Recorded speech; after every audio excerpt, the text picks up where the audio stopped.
Hello बच्चों, आज हम कक्षा 3 का पाठ 4 रक्षाबंधन पढ़ने जा रहे हैं। रक्षाबंधन, जैसे कि आप अच्छे से जानते ही रक्षाबंधन किस चीज का त्योहार है। हाँ, राखी का त्योहार है जिससे बहनें भाइयों के कलाइयों पे बांधती है। और ये त्योहार दोनों के ही लिए बहुत ही महत्व रखता है। बहनें और भाइयों दोनों को नए नए कपड़े मिलते हैं और भाइयों को तरह तरह की मिठाइयाँ खाने को मिलती है। और बहनें भी आजकल नई नई राखियाँ घर में ही बनाने का प्रयास करती हैं। तो चलो बच्चों, आज अपन इस पाठ को अपने पाठ में कविता के द्वारा पढ़ने जा रहे हैं। पाठ 4 रक्षाबंधन। पाठ 4 रक्षाबंधन। चमक रहा रोली चंदन, आया शुभ रक्षाबंधन। कितनी प्यारी रंग बिरंगी, रेशम की डोरी सतरंगी। इस कविता में रोली चंदन कहा गया है। रोली किसे कहा जाता है बच्चों? कुमकुम को। हाँ, वेरी गुड। जो लाल रंग की होती है, जिसे अपन माथे पे लगाते हैं, उसे क्या कहते हैं? रोली। तो वो रोली चंदन कहाँ चमक रहा है?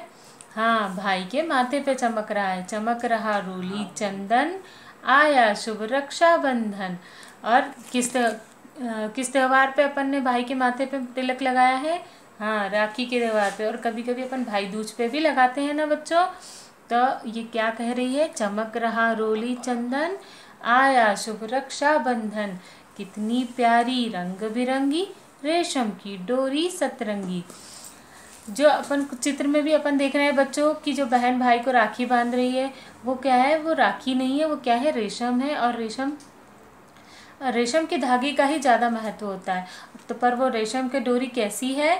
7 रंगों की बनी है। सतरंगी मतलब 7 रंग का।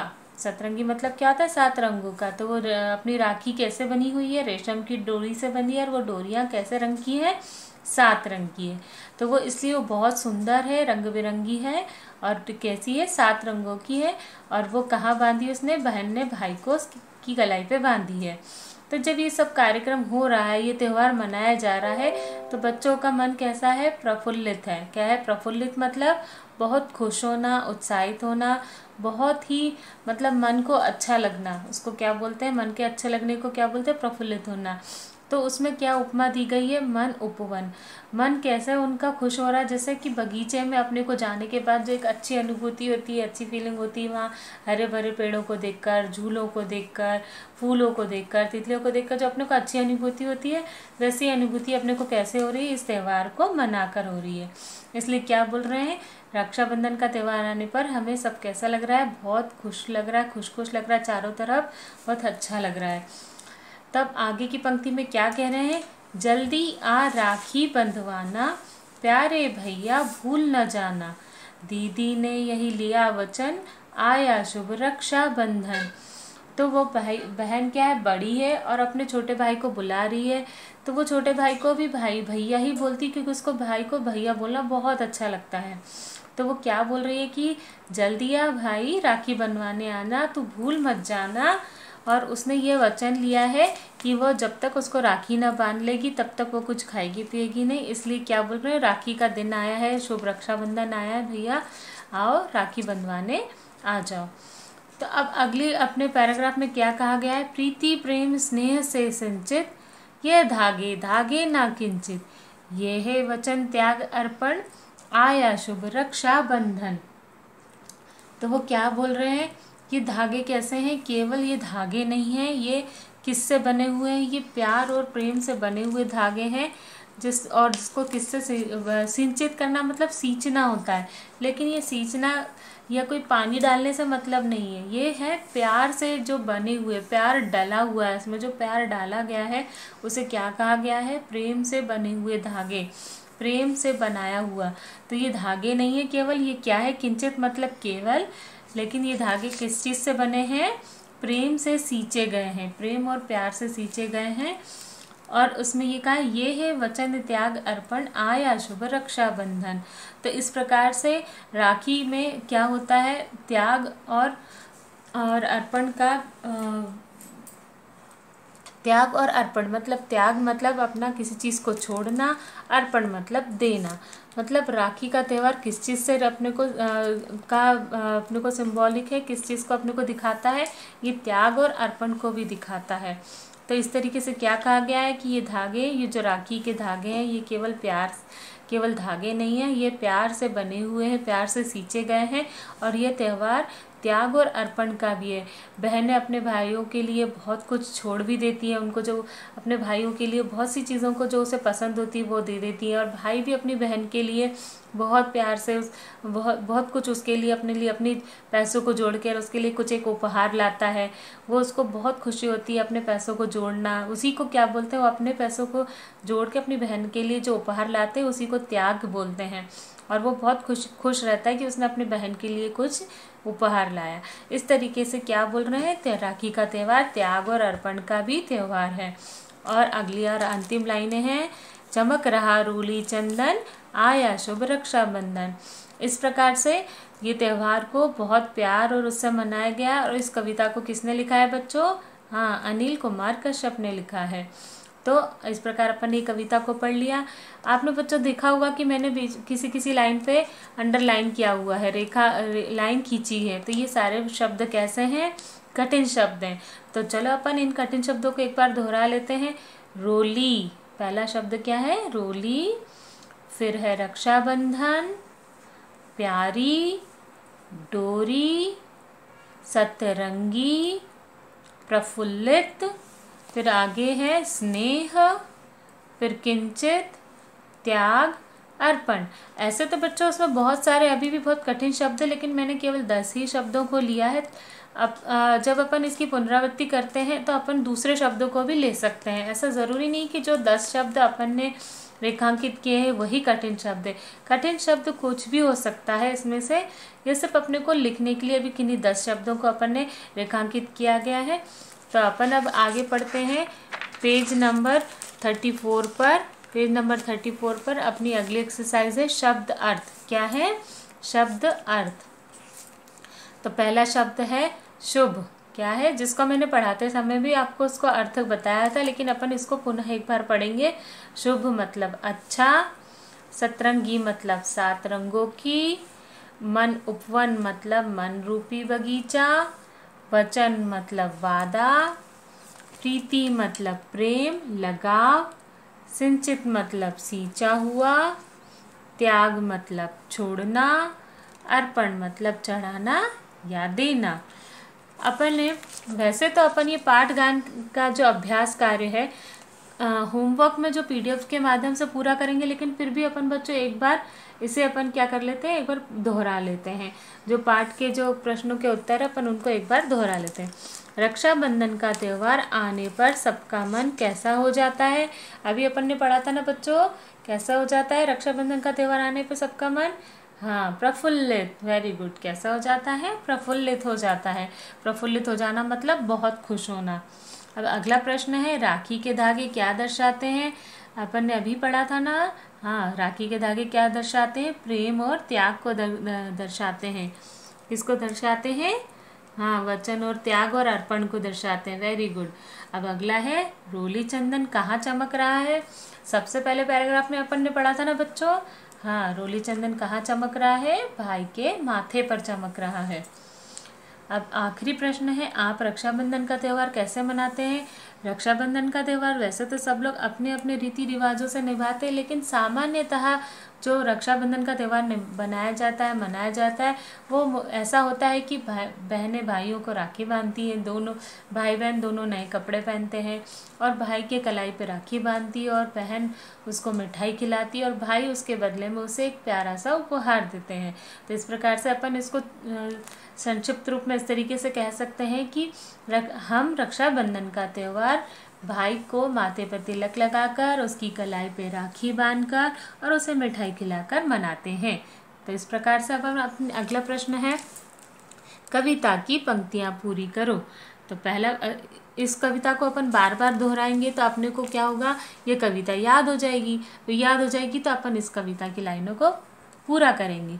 जल्दी आ राखी बंधवाना, प्यारे भैया भूल न जाना।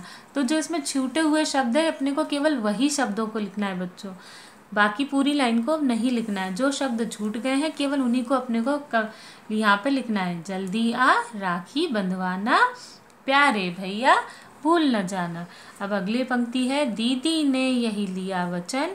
अब इसमें पूरी की पूरी लाइन छूटी है, पूरी की पूरी लाइन नहीं दी है, तो अपन उसकी पूरी लाइन लिखेंगे, आया शुभ रक्षाबंधन। इस प्रकार से अपन ने प्रश्न 2 भी, अभ्यास 2 भी पूरा कर लिया। अब अपन अगला करेंगे, पेज नंबर 35 पर है। पेज नंबर 35 पे अपनी अगली एक्सरसाइज है, सही वाक्य के सामने सही का तथा गलत वाक्य के सामने गलत का निशान लगाइए। तो पहला अपना वाक्य है, क रक्षाबंधन का त्योहार आया है। इस कविता में अपन ने क्या पढ़ा बच्चों अभी तक? हाँ, क्या पढ़ा है? रक्षाबंधन के त्योहार को ही पढ़ा है, इसलिए ये क्या होगा? वाक्य सही है। वाक्य क्या होगा? सही। अपन इस कविता में किस त्योहार के बारे में पढ़ रहे हैं? रक्षाबंधन के। तो इस प्रकार से अपना पहला क सेंटेंस, पहला वाक्य क्या हुआ? सही।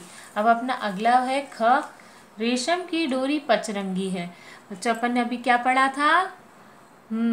सतरंगी। क्या पढ़ा था? सतरंगी। लेकिन इसमें क्या लिखा हुआ है? पचरंगी। तो पचरंगी का मतलब क्या होता है? 5 रंगों की। तो 5 रंगों की लिखा है, इसलिए ये अपना क्या हुआ? वाक्य गलत हुआ। अगर इसमें सतरंगी होता तो ये वाक्य भी क्या होता? सही होता। अब आगे है, दीदी ने भैया से वचन लिया। लिया था? हाँ, वचन लिया था।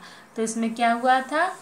तो इस प्रकार से ये वाला क्या? दीदी ने भैया से वचन लिया। इस प्रकार ये वाला वाक्य भी क्या होगा? सही होगा। अब घ वाक्य है, भैया की कलाई में सितारा चमक रहा है। क्या चमक रहा था बच्चों भैया की कलाई पर? राखी। क्या चमक रही थी? राखी। तो इसमें क्या लिखा है? सितारा। इसलिए सितारा लिखा है, इसलिए ये वाक्य भी क्या हुआ बच्चों? गलत। अब अगला और आखिरी वाक्य है, रेशम की डोरी प्रेम और स्नेह से सिंचित है। हाँ, रेशम की डोरी केवल डोरी नहीं है, वो किससे बनी है? प्रेम और स्नेह से सिंचित है, इसलिए यह वाक्य भी क्या होगा बच्चों? सही होगा। अब अपन अगला अभ्यास कार्य करेंगे, भाषा ज्ञान। तो भाषा ज्ञान में क्या है? भाषा ज्ञान का पहला अपना एक्सरसाइज है विलोम शब्द। तो अपन पहले यह जान ले कि विलोम शब्द क्या होते हैं बच्चों। हाँ, जो शब्द उल्टा अर्थ देते हैं उन्हें विलोम शब्द कहते हैं। जैसे रात का विलोम शब्द दिन है। तो पहला है इसकी एक्सरसाइज, इसका अभ्यास कार्य क्या है? नीचे लिखे शब्दों के विलोम शब्द लिखिए। तो पहला उसमें अपने को वाक्य और उसका विलोम शब्द पहले से ही दिया गया है, किताब में ही दिया गया है। क क्या है? त्याग। त्याग मतलब छोड़ना और ग्रहण मतलब लेना। तो क्या हुआ? त्याग का विलोम शब्द क्या हुआ? ग्रहण।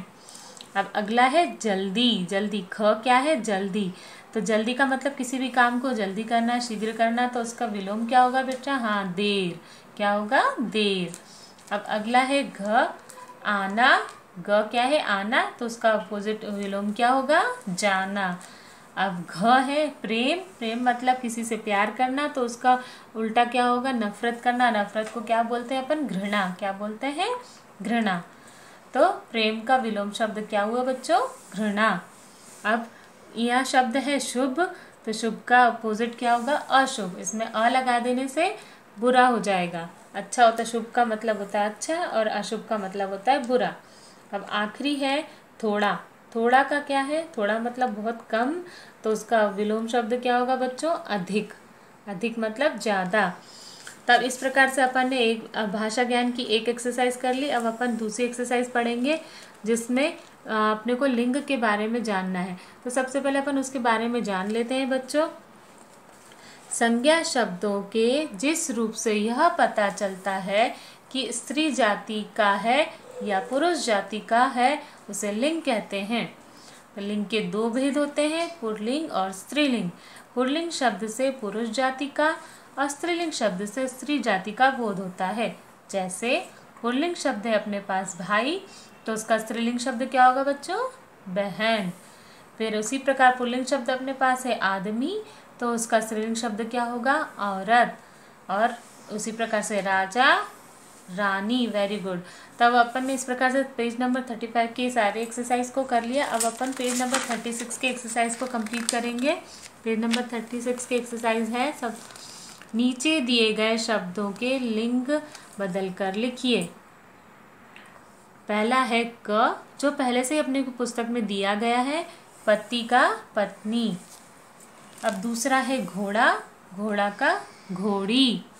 अब है लुहार, लुहारिन। लुहार का क्या होता है बच्चों? लुहारिन। और मालिक, मालकिन लिखा है यहाँ। क्या लिखा है बच्चों? मालकिन। तो मालकिन का अपोजिट विलोम लिंग क्या होगा? मालिक।